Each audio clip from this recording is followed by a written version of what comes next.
예, 안녕하십니까. 예, 오늘 제가 소개해 드릴 내용은 오늘 그 일제는 결국 사라지지 않는다 두 번째 시리즈로 제도가 바뀌지 않는 한 일제 문화, 한국 내에 침식해 들어온 일제 문화는 결국 사라지지 않는다 두 번째 시리즈입니다.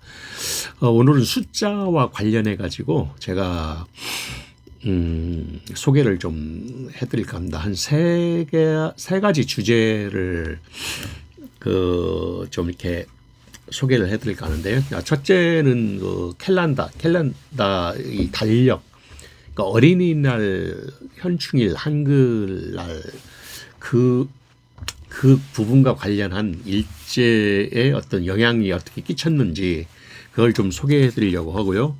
그 다음에 우리가 이 신년 1월 1일 날 그러니까 자정 12월 말일 날 밤에 그 제야의 종소리를 치는 거 있지 않습니까? 제야의 종소리와 관련한 내용을 이게 어떤 내용으로 일본에 영향을 받아왔는지, 그 다음에 세 번째는 만세 삼창, 대한민국 만세하는 그 삼창 우리가 이렇게 손들고 하는 그 구호 있지 않습니까? 이런 내용들을 제가 소개를 좀 해드릴까 합니다. 그러니까 오늘은 좀 숫자와 관련된 내용들입니다. 그래서 제가 지금 책을 보면서 이게 이제 강효육 교수님 책을 좀 쉽게 썼기 때문에 이 책 내용을 제가 서머리로 요약을 하면서 내용을 이렇게 두 번째 시리즈로 소개를 지금 하는 것이고요. 원래 이 어린이날은 방정환 선생님께서 5월 1일 날 또는 5월 5일, 5월 첫째 일요일 날을 5월 1일 날 또는 5월 첫째 일요일 날 어린이날로 원래 방정환 선생님이 원래 최초에 정했습니다. 근데 해방 후에 그러니까 정부 당국자들이 어린이날이 이제 노동절하고 겹친다. 5월 1일이 그 근로자의 날 아닙니까? 그래서 노동자의 날, 근로자의 날, 그 부분도 이제 논란이 있는데, 근로자의 날이냐, 노동자의 날이냐. 근데 이제 5월 1일 겹친다고 해가지고, 그 날들을 5월 1일에서 5월 5일로 이게 변경을 해버렸어요. 그러니까 5월 5일이 사실은 일본 어린이날이 5월 5일이거든요. 일본 어린이날하고 똑같이 돼버렸던 것이죠. 그래서 어린이날이 이제 소파 방정환 선생님이 1922년 5월 1일 어린이날로 만들었는데, 이게 지금까지 이렇게 5월 5일이 어린이날로 이게 바뀌어버렸습니다. 5월 8일이 이제 어버이날로 이렇게 돼 있지 않습니까? 그래서 5월 5일, 5월 8일 그렇게 쉬는 건 좋은데, 하여튼 간에 어린이라고 하는 그 단어 안에 옛날에 어린이날이 만들어지기 전에는 굉장히 좀 하대급 취급을 받았죠. 그래서 어린이를 애새끼, 어린 것, 아이들, 애들, 어떤 계집애 그런 식으로 어린이날을 표현을 했다고 그래요. 옛날 사람들은. 그래서 제가 이 5월 1일이 노동절과 이제 겹치기 때문에 1927년부터는 5월 첫째 일요일에 열었습니다. 5월 첫째 일요일에. 근데 일제의 이제 탄압이 시작되면서 1939년에 5월 1일 노동절이 겹치기 때문에 39년부터 중단이 됐어요. 일제 탄압 때부터. 그래서 광복이 이제 1946년에 다시 부활이 됐는데, 부활되면서 5월 1일 날 어린이날로 다시 돌아가야 하는데, 어린이날이 노동절과 겹친다는 이유로 하필이면 그 일본 어린이날인 5월 5일과 똑같이 바뀌어버렸어요. 그래서 상당히 이건 안타까운 일이다. 대한민국 소파 방장 선생님께서 5월 1일을 뭐 노동절과 겹친다는 이유로 이렇게 하지 않고 그대로 5월 1일로 했으면 좋겠다는 생각을 가졌는데 일본 어린이날로 바뀌어버렸다. 5월 5일로. 그래서 사실 또 박정희 이제 군사정권 때 시절에 1961년 12월 30일 날 이제 제정 공판 그 아동복리법이라는 게 있습니다. 그래서 이날 이제 확실하게 이제 5월 5일로 그냥 어린이날로 정해버렸어요. 그래서 아동복지법 제6조에 보면은 어린이를 옳고 아름답고 슬기로우며 씩씩하게 자라도록 하기 위하여 매년 5월 5일을 어린이날로 정한다. 그렇게 아동복지법 6조에 그렇게 나와 있습니다. 그래서 그 전두환 시절 정권에는 81년도에 그 아동복리법에서 아동복지법 6조로 그냥 못을 박아버리는, 그래서 뭐 완전히 빼도 박도 못하게 5월 5일 날 날짜까지 이게 명기를 해가지고 법 제정을 해서 만들어 버렸어요. 그래서 이 어린이날이 5월 5일 날이 일본 어린이날과 같은 날이다. 그래 상당히 좀 불쾌하기 짝이 없다. 그래 어린이날마저도 일본과 같은 그런 5월 5일 날로 만들어졌기 때문에 상당히 안타까운 부분이 있죠. 그러니까 왜 일본은 이 5라는 숫자를 대단히 좋아한다고 그래요. 그래서 일본 말로 이 5자 숫자 5와 고도모 어린이란 말이 이제 고도모라는 말인데 그 고의 발음이 이제 같기 때문에 5월 5일 날로 이렇게 일본에서는 1948년도에 법제화를 했다라는 얘기죠. 일본에서는. 그래서 지금 5월 달에 2020년 5월 그 기준으로 이제 조사 통계표 보면은 어린이날을 기념일 또는 공휴일로 지정한 나라가 131개 국가라고 그렇게 부릅니다. 그래서 저희가 이제 5월 5일은 한국과 일본이 어린이날로 지정이 돼 있고 뭐 1월 달 첫째 주 어린이날은 이제 뭐 저기 티니지라든가 뭐 태국이라든가 뭐 그런 나라들, 그다음에 뭐 뉴질랜드 같은 3월 첫째 주 일요일 날을 어린이날로 이렇게 지정을 한다고 그래요. 뭐 방글라데시 그런 나라들은. 그리고 이제 홍콩 그런 4월 5일 날, 대만, 홍콩 같은 4월 5일 날. 그래 영국은 5월 둘째 일요일 날 어린이날로 지정을 한다고 그렇습니다. 그다음 미국은 이제 둘째 주 6월 둘째 주 일요일을 미국은 어린이날로 지정을 한다고 그렇습니다. 뭐 네덜란드는 25일이고요. 뭐 9월 25일 날을 어린이날이고 나라마다 틀리다는 것이죠. 뭐 12월 5일 날은 수리남, 남수단, 수단 그런 콩고 그런 날은 이제 25일 날 어린이날로 12월 달에 그렇게 날짜를 지정을 한다고 그래요. 근데 어린이날이 왜 일본어고 이렇게 바뀐 그 역사적인 배경을 좀 알게 되면은 또 복지법에 따라서 5월 5일 날 못을 박을 이유가 없는데 5월 5일 날로 했다라는 것은 좀 안타까운 부분이 있습니다. 일본의 어떤 날짜와 겹친다. 그래서 아직까지 그 날짜까지도 일본의 어떤 잔재 문화의 영향을 지금 받고 있다라는 생각을 갖습니다. 그래서 제가 뭐 강 교수도 그렇고 저도 이제 이 책을 읽어보면서 어린이날, 현충일, 한글날 이날은 가급적이면은 월요일 날로 이렇게 정하는 게 어떻겠느냐. 그 이유는 제가 이제 5가지를 소개를 좀 해드릴 건데요. 5월 5일 날이 어린이날이 아닌 이유를 왜 5가지 이유가 있냐면은 사실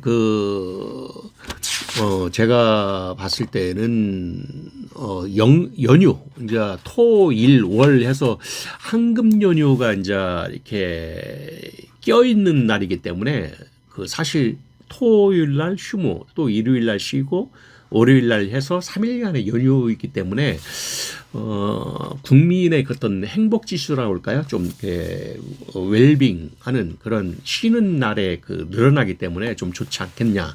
그다음에 황금 연휴로 인해서 소비가 이제 진작이 경제 활동 소비가 진작이 돼서 뭐 여행, 관광, 뭐 스포츠, 레저 산업들이 경기가 활성화된다라는 장점이 있고요. 그다음에 월요일마다 우리가 갖는 월요병이라는 게 있지 않습니까? 월요병을 갖는 그 부분을 좀 피로감을 좀 해소하는 측면이 좀 있다. 그래서 월요일 휴무가 되면은 좀 월요일 날 그 월요병을 극복할 수 있는 그런 장점이 좀 있다. 그 다음에 모든 회사나 기업이나 정부나 단체에서도 국가 전반에서도 월요일이라고 하는 길게 봤을 때 예측 가능하다. 월요일 날 이런 연휴는 일요일 다음에 있다라는 예측 가능한 어떤 규칙적인 그런 계획을 세울 수 있는 생활에 도움이 된다. 그 다음에 제일 중요한 어린이날은 일본 어린이날과 같기 때문에 어떤 매국성적인 것을 그러니까 일본을 따라가는 걸 탈피할 수 있다. 그래서 우리 소파 방정환 선생님께서 진짜 어린이날을 다시 되찾을 수 있는 그런 기회가 됐으면 하는 생각이 듭니다. 그래서 어린이날 현충일 한글날을 월요일날로 지정을 하는 게 일하는 근로자들한테도 휴식을 제공하고 어떤 생산성을 더 가져오지 않겠나. 국가나 나라에서 봤을 때는 경제적인 파급 효과가 더 크지 않겠나. 그래서 그런 내용을 제가 좀 말씀드리는 거고요. 이 책에서도 이 얘기를 하고 있지만은 비판 없는 발전은 없다. 이 말에 저는 굉장히 가슴에 와닿았더라고요. 그러나 대안 없는 비판은 맹종보다 해롭다. 그러니까 우리가 어떤 문제의식을 갖고 비판을 하는 게 자기의 발전을 가져온다는 얘기죠. 그러나 어떤 계획이나 대안이 없는 비판은 오히려 더 맹종보다 해롭다. 그러니까 그냥 맹목적으로 따라하는 것보다 해롭다는 얘기죠. 그러니까 비판은 하되 어떤 대안을 가지고 비판을 하는 게 그게 아주 최선이라는 얘기죠. 그래서 저도 이제 미국이나 그런 내용과 같이 좋은 제도라고 하는 게 미국에서는 지금 미국은 하원 의원을 임기를 2년과 대다수의 공휴일이 월요일인 대다수 미국에서는 월요일이 공휴일 제도를 이렇게 꽂고 있다는 얘기죠. 미국이라는 나라는 휴일이. 그래서 지금 많은 나라들이 있는데 우리는 한국의 미래까지도 일본의 잔재를 어떻게 지우지 않고 있다라는 것이 상당히 지금 안타까운 입장입니다. 그래서 현충일인 6월 6일 또 한글날 10월 9일도 가부장은 월요일 날로 이렇게 했으면 더 좋지 않겠나 그런 생각을 해봅니다. 그래서 이런 부분들은 어떤 공청회라든가 또 시민들의 보편적으로 이렇게 어떤 공감대를 형성해서 국가에서 이제 국회에서 법을 통과해야만이 이렇게 개정이 될 수 있는 부분이거든요. 그래서 상당히 좀 바꿨으면 좋겠다. 사실 지금 10월 9일 현충일 같은 경우는 한글날 같은 경우를 제가 말씀드리겠습니다. 한글날이 이제 10월 9일인데 현충일이 이제 6월 6일이고 근데 10월 9일 같은 북한은 지금 한글날이 우리나라하고 다릅니다. 북한은 창제를 한 날 1월 15일 날로 지정해서 한글날을 그렇게 했지만 저희는 훈민정음 해례본에 나와 있는 어떤 반포일을 기준을 해서 10월 9일 날로 이렇게 한글날로 제정을 했다고 그래요.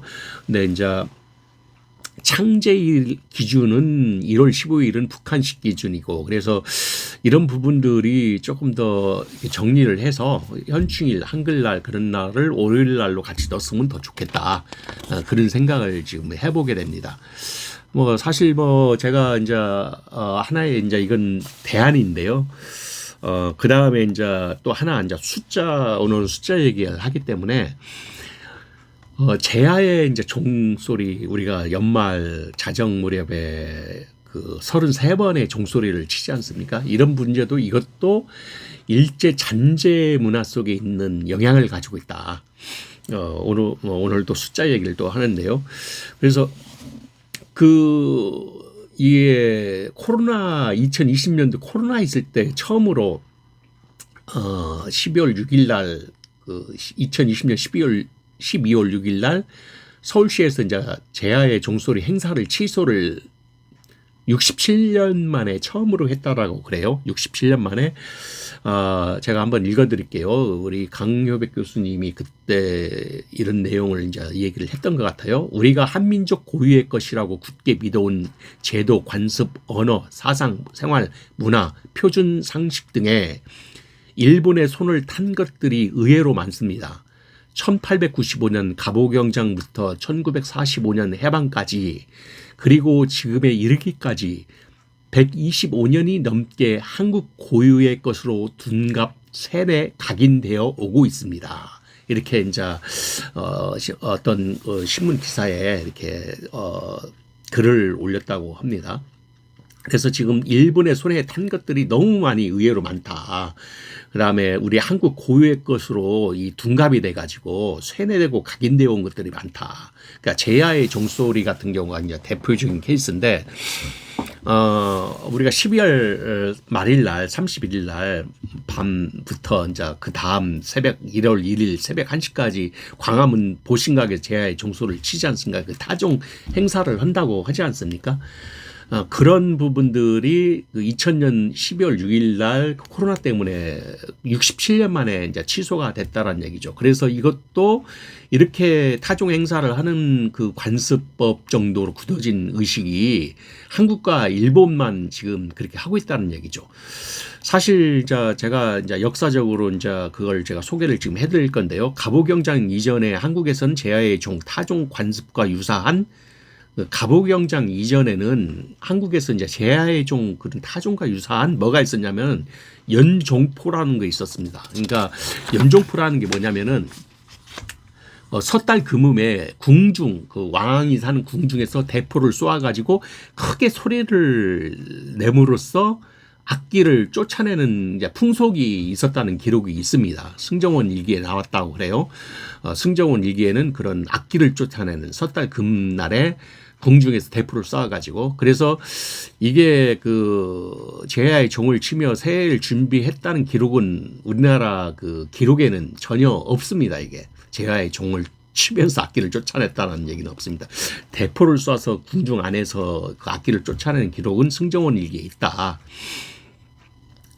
그 다음에 이제 제가 또 시켜드릴 거는 청일전쟁 후에 일본이 이제 승리를 하지 않습니까? 그래서 사실상 조선의 통치권을 이제 획득해가지고 조선의 모든 법제 관습을 일본식으로 바꾸기 시작합니다. 그래서 1895년에 갑오경장 때부터 이제 그 일이 1895년 갑오경장 때부터 그 일이 시작이 되는데 종각을 보신각으로 명칭을 바꿉니다. 그래서 이 종각이 정확한 명칭이고 보신각이란 말은 일본식 말입니다, 이게. 그래서 지금 우리가 뭐 보신각 옛날에 말 사용은 지금 이제 종각이라고 이제 바뀌지 않았습니까? 그래서 이게 갑오경장 이후에 종각을 보신각으로 바꿨다. 그래서 타종 시간 또한 어떤 그 보신각에서 한다. 그런 얘기를 이제 옛날에 우리 많이 했지 않습니까?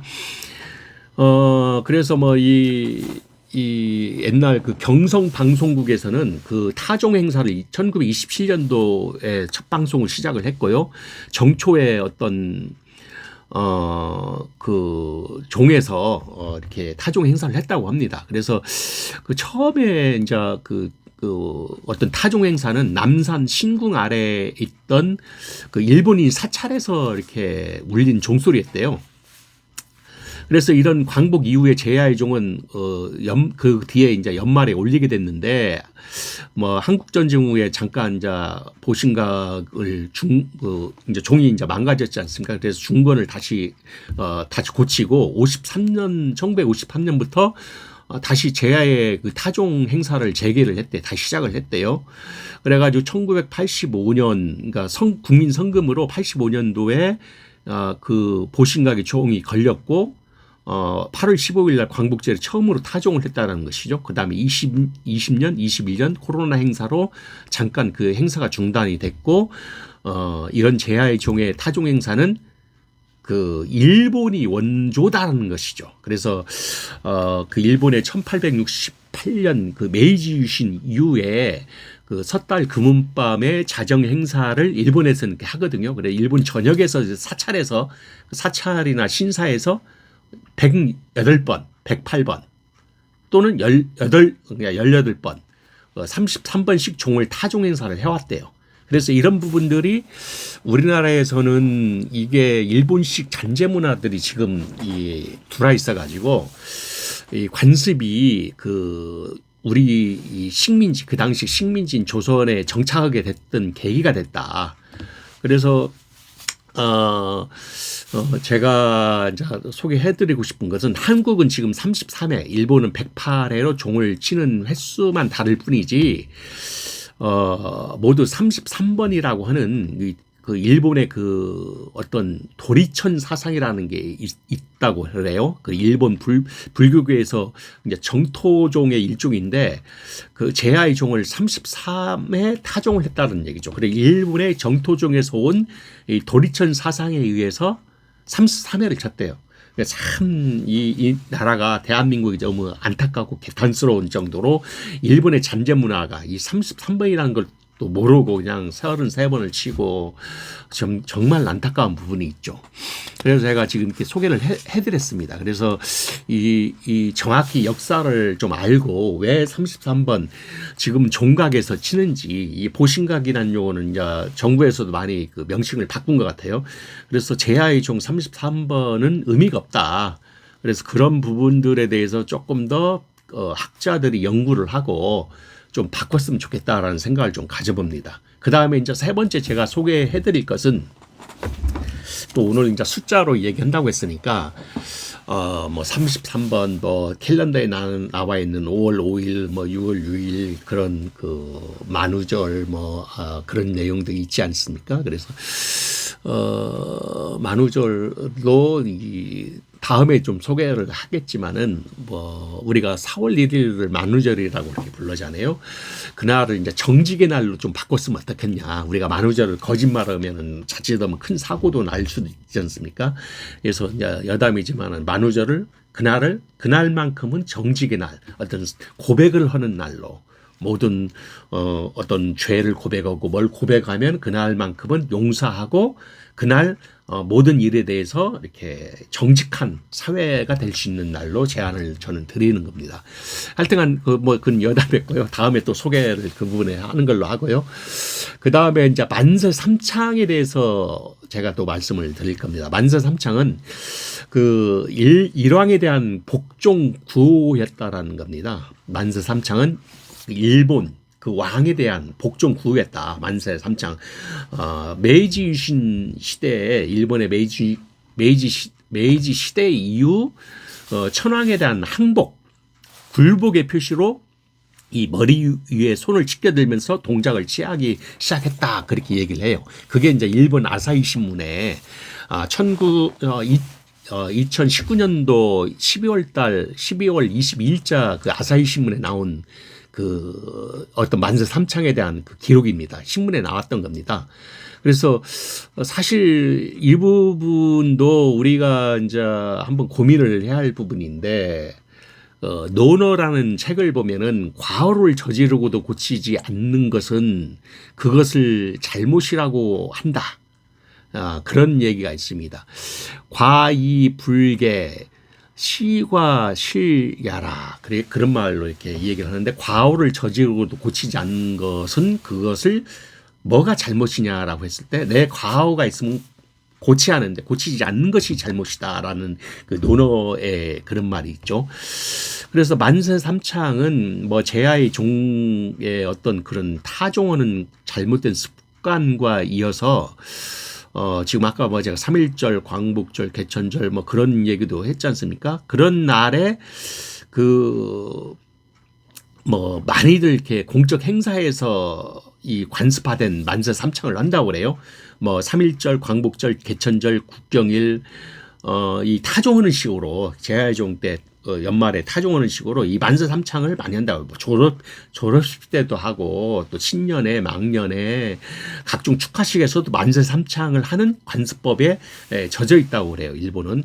그래서 이제 만세라는 말을 좀 역사적으로 우리가 좀 고찰을 볼 필요가 있는데, 그 어떤 환호의 구호인데, 중화 제국 시대에 이제 신민이 황제에 대한 축복에서 유래가 됐다고 그래요. 그러니까 일본은 이제 입헌 군주제 국가이지 않았습니까? 이제 북한 공화제인데, 이 어떤 내용이 이제 신민 그 국가 원수에 대해서 만세를 외친다라는 의미로 만세를 불렀다는 얘기죠. 그래서 고대 이제 중국에서는 만세는 모든 계층이 사용하는 어떤 축복료였다라는 겁니다. 당나라 7대 황제 현종 때부터 청나라 마지막 황제 부의왕까지 천여간 황제를 축복하는 동시에 천자처럼 황제의 별칭으로 사용되어 왔대요, 만세가.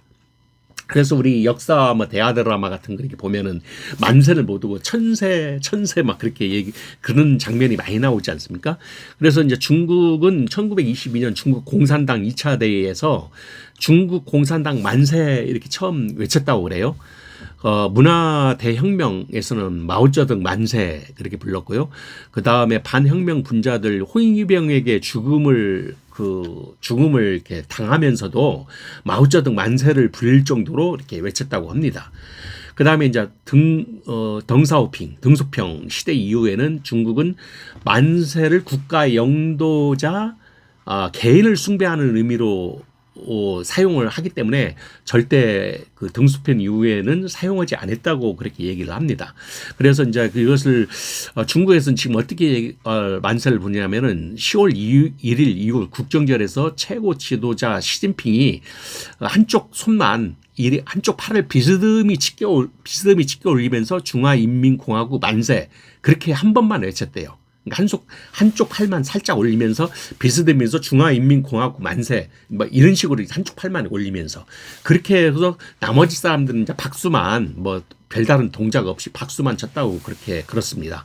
그래서 이 정도로 중국에서까지도 만세에 대해서 굉장히 예의주시하고 조심하고 경각심을 갖고 이렇게 많이 이렇게 바꾸는 것이죠. 생활 문화 패턴을 바꾸는 것이죠. 그런데 우리나라에서는 어떤 역사적으로 어떻게 이렇게 만세, 천세가 이렇게 됐는지 한번 살펴보기로 하겠습니다.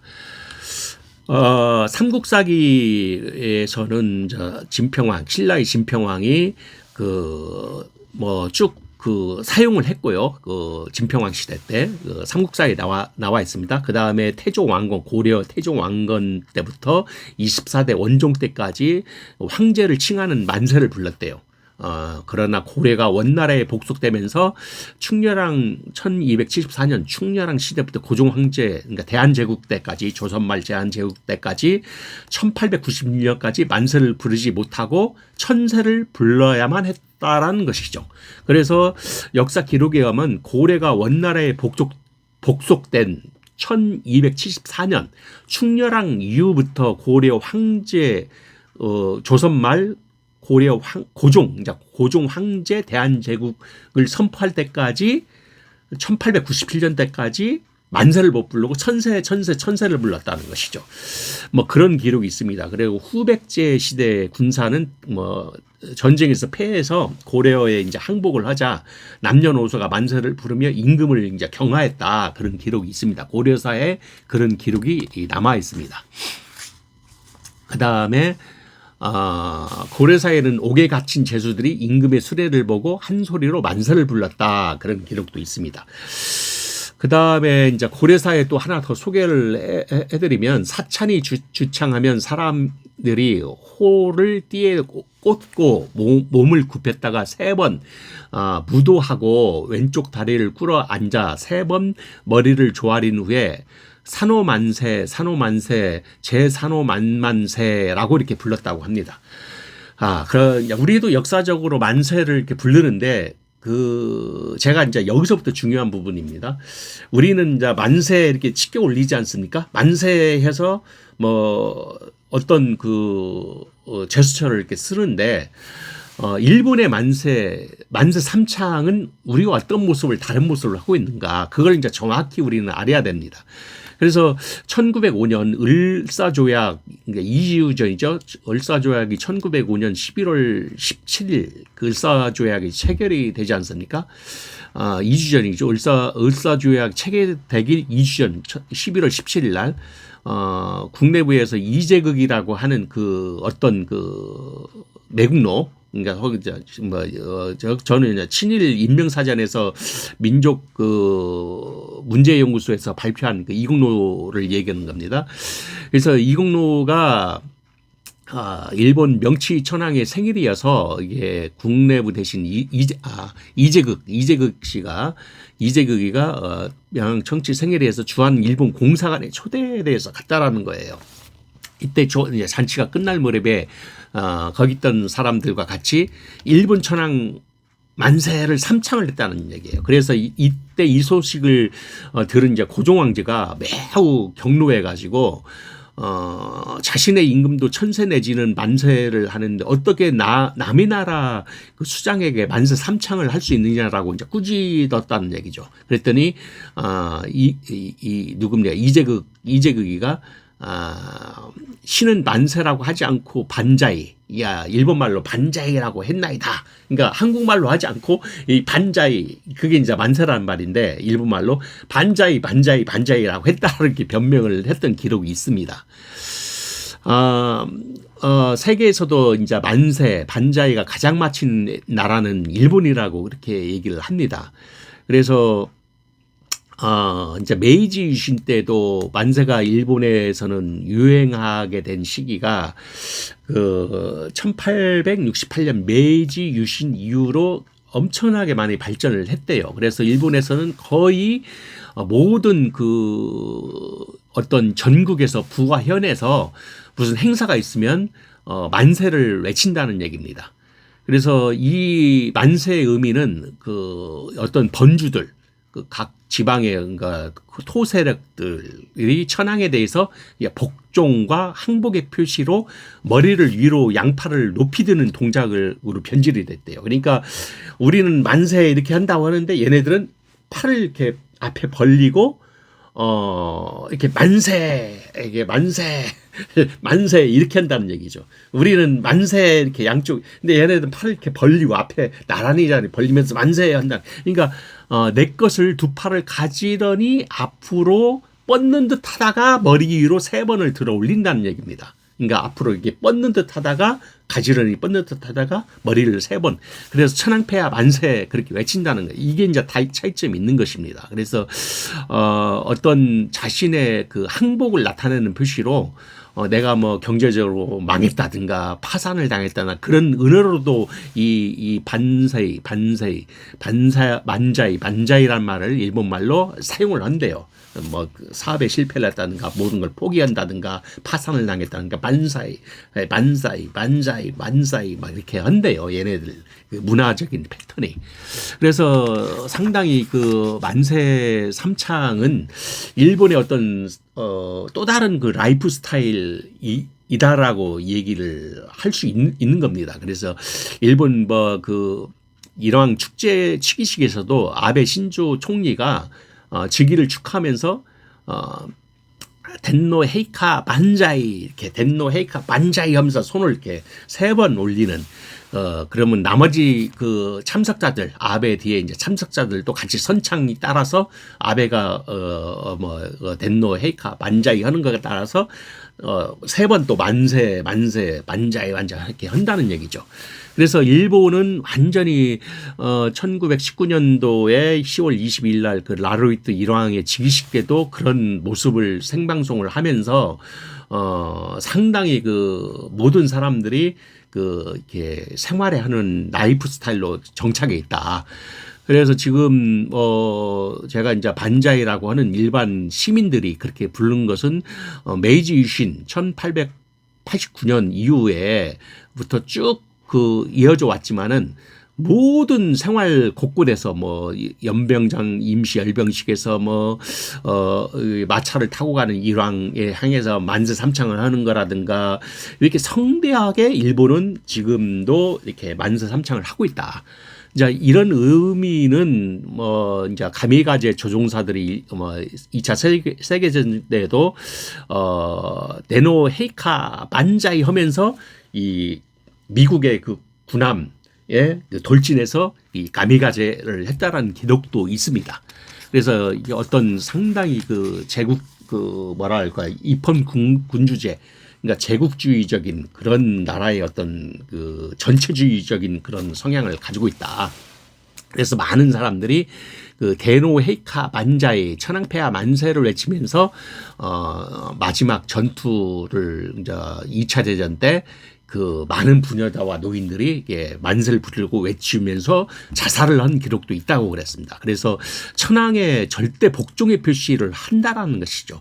그런데 또 뭐 속설에는 뭐 이렇게 만세를 부르면은 뭐 국회로 입성하는 거에 떨어지지 않는다. 선거에서 지지 않는다 그런 미신도 있다라고 그래요. 일본에서는. 그래서 일본 그 신사, 그러니까 신궁 신사에서는 가미가제, 가미사야, 일본의 하나님, 뭐 아마테라사라고 하는 어떤 그런 의미를 가져왔다는 것입니다. 보호하사 뭐 3세 만창을 한다는 얘기죠. 그래서 제가 이제 말씀드리고 싶은 것은 일본의 일반적인 생활 문화에서 결혼식, 입학식, 졸업식, 뭐 성인식, 연말 종무식, 연초에 시무식, 개업식, 뭐 기공식, 준공식, 상량식, 개통식, 장례식 뭐 않는 곳이 없대 이 만세 삼창은. 그래서 이 모든 공적 사적 기념식에서는 만세 삼창을 반드시 부르는데 일본 사람들은 그게 바로 일본의 그 라이프 스타일이라는 얘기입니다. 그래서 이런 부분들 우리가 좀 더 예의주시할 필요가 있다. 우리 대한민국에 물론 역사적으로 우리나라도 만세를 불렀지만은 이런 그 교묘한 부분이 있기 때문에 우리가 만세 삼창을 좀 주의 깊게 고찰해 볼 필요가 있다라는 생각을 갖습니다. 그래서 이제 악마는 디테일에 있다라는 말이 있지 않습니까? 만세 삼창에 이 함의하고 있는 그 악마가 숨어 있다라는 얘기죠. 그래 만세 삼창에 그 속에 내포되어 있는 함의되어 있는 그 악마의 그 디테일이 우리는 무엇인가를 한번 살펴볼 필요가 있다는 얘기죠. 이제 2000년, 2016년도에 이제 정부 국채 기관에서 한국환경정책연구평가원 KEI라는 그 기관에서 그 연구센터장 뭐 이정호 씨라는 사람이 천황폐하 만세를 삼창을 했다고 그래요. 그래서 엄청난 그 파란을 일으키고 막 공분을 샀던 것 같아요.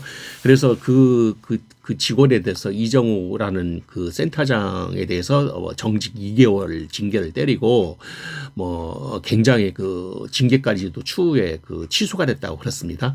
그래서 이게 일본과 일본 식민지 영향을 받은 그 대한민국은 두 팔 높이 치켜들 채 만세 삼창을 하는 거에 대해서 반면에 중국은 한 팔만 이제 비스듬히 한다고 아까 제가 소개해드리지 않습니까? 한 번만 외친다고 하지 않습니까? 만세하고 살짝. 민주공화국 대한민국에서는 대한민국 만세, 우리나라 만세 삼창을 한다? 이거에 대해서 좀 고민을 좀 깊게 생각할 필요가 있다. 우리나라에서 거의 예치지 않는 우리나라 만세를 천황폐하 만세를 두 팔 높이 들려서 하면 당연히 안 되겠지만 일본이라는 그 3의 의미는 일본인들이 굉장히 좋아한다는 숫자를 갖고 있다는 거예요. 일본이 그 3의 의미는 그래서 뭐 미즈비스라는 회사도 그렇고 뭐 모든 그 행사에서 3이라는 숫자를 굉장히 좋아한다. 그래서 제가 이제 오늘 꼭 말씀드리고 싶은 것은 우리나라에서도 그 1909년에 10월 26일 하얼빈역에서 안중근 의사가 이토 히로부미를 그 총으로 쏴서 죽이지 않았습니까? 그때 꼬레야 우레 만세 대한민국 만세 꼬레야 우레 우레란 말이 이제 그 만세라는 말이거든요. 그래서 삼창을 안중근 의사가 하지 않았습니까? 그리고 우리가 3.1절 달도 대한독립 만세, 대한독립 만세 삼창을 했단 말이에요. 그래서 이게 어떻게 보면 우리 순국 선열에 대한 하나의 또 다른 오해나 모독이 되지 않을까라고 이제 강 교수도 그런 우려를 이제 하고 있어요. 근데 제가 이제 소개해드린 것은 이 3이라는 숫자에서 만세를 한 거에 대해서 조금 더 우리가 고찰을 해보고 우리 것으로 이렇게 우리가 삼창을 부를 수 있도록 교정해 나가자, 발전시켜 나가자라는 의미로 제가 이 얘기를 하는 겁니다. 그래서 항상 악마는 디테일에 있기 때문에 본래적 의미로서 우리나라의 그 만세 어떤 구호를 하면은 별 문제가 없습니다. 그러나 다만 이제 동작, 아까 일본식으로 이렇게 한다든가 앞에 손 뻗치고 이렇게 그런 것은 안 된다는 얘기죠. 동작, 우리나라는 만세 이렇게 만세하고 대한민국 만세 이렇게 하는 스타일. 뭐 중국은 한쪽 팔만 비스듬히 올리고 이렇게 한다고 하지 않습니까? 그런 식으로 어떤 그런 그 악마의 디테일을 우리가 면밀하게 좀 정확하게 우리가 조사하고 정말 우리가 바르게 깨달아서 어떤 동작과 형식에 내장된 그 함의를 우리가 제대로 알아서 만세 삼창을 해야 한다는 얘기예요. 일왕에 대한 절대 복종의 표시로서 두 팔 높이 들이는 그런 맹목적이고 막무가내 만세를 하면 절대 안 된다는 얘기입니다. 제 얘기는. 그래서 대한민국의 주권자 국민의 한 사람으로서 이 당국의 관계 당국에서 만세 삼창에 대한 것을 어떤 그 모범 기준 매뉴얼 그런 지침 그런 것들을 이렇게 좀 나눠서 권고 사항으로 이렇게 제시를 하면 어떨까 그런 생각도 해봅니다. 그래서 사실 우리가 이런 잘못된 거 논에 아까 제가 소개를 해드린 바와 같이 어떤 잘못된 과오를 저지르고도 고치지 않는 것이 그의 잘못이라고 생각하는 과이불개 시과 시라라라고 하는 논의 얘기 같이 우리가 대한독립 만세에 대한 부분에서 좀 정확하게 구호를 했을 때 이게 어떤 국민들의 어떤 만세 삼창에 대한 지침이나 권고사항으로 이렇게 소개를 해주는 것도 필요하지 않겠냐. 이게 자칫 잘못하면 그 악마의 디테일과 같이 일본의 그 천황폐를 만세를 하는 그 어떤 그런 모습으로 우리가 왜곡될 수가 있다. 그래서 제가 오늘 이렇게 지금 세 가지 숫자와 관련된 세 가지를 오늘 소개를 해드렸는데요. 뭐 어린이날, 그 한글, 그 다음에 현충일, 그 다음에 한글 제정의 날 그런 날들을 좀 더 월요일 날로 이어서 연휴에 의해서 했으면 좋겠다. 그리고 어린이날에 대한 그 역사적인 배경을 좀 얘기했고요. 그 다음에 그 지금 얘기했던 그 만세 삼창, 그 다음에 저기 뭡니까? 이 제야의 종. 이 제야의 종은 일제 잔재에서 온 것이다. 그건 이제 보신각이 아니고 종각인데 그 제야의 종의 의미는 33번을 치는 것은 일본식에서 오는 그런 3이라는 숫자를 좋아해서 왔고 그거에 대해서 우리가 재고할 필요가 있다. 그리고 만세 삼창에 대해서 오늘 제가 또 이렇게 소개를 했습니다. 30분만 하려고 그랬는데 오늘 좀 급하게 제가 지금 쉴 여유 없이 그냥 그 또 세 가지를 급하게 지금 소개를 하는 바람에 제가 이렇게 지금 정신없이 지금 이렇게 소개를 했습니다.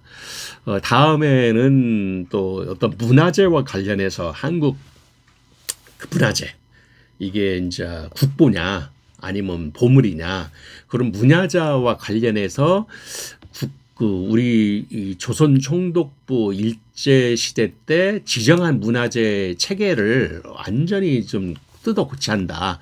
그런 부분들을 이제 다음 편에는 제가 다음 시리즈로 좀 소개를 해드릴까 합니다. 국보 1호, 보물 1호, 사적 1호, 천연기념물 그런 부분들이 1호가 어떻게 제정이 됐고 이런 문화재를 우리가 다시 대한민국 것으로 고쳐야 하지 않겠나. 조선 총독부 건물도 김영삼 대통령 때 다 철거를 하지 않았습니까? 그러니까 그런 부분들이 우리 하나씩 우리 생활 주변에 있는 일제 잔재들을 청산을 해야 한다. 그래서 제가 이제 일제 청산 연구소 부소장을 이렇게 맡고 있는데요. 일제 청산과 관련되는 부분들을 우리 생활 주변에 하나씩 교정해 나가고 일소해 나가는 그게 이제 우리 일반 시민들의 하나의 그 역할 아닌가. 저도 이제 부지런히 그런 것을 소개를 해드릴 테니까 많은 사람들이 관심을 좀 가져줬으면 좋겠습니다. 오늘 그 소개할 강의는 여기까지로 하는 걸로 하고 꼭 좋아요, 구독 좀 부탁드립니다. 여러분의 그 찰리의 세상 얘기 TV 좋아요, 구독 꼭 좀 부탁드립니다. 예, 이제까지 들어주셔서 감사합니다. 예, 찰리의 세상 얘기 TV였습니다. 예, 고맙습니다. 예.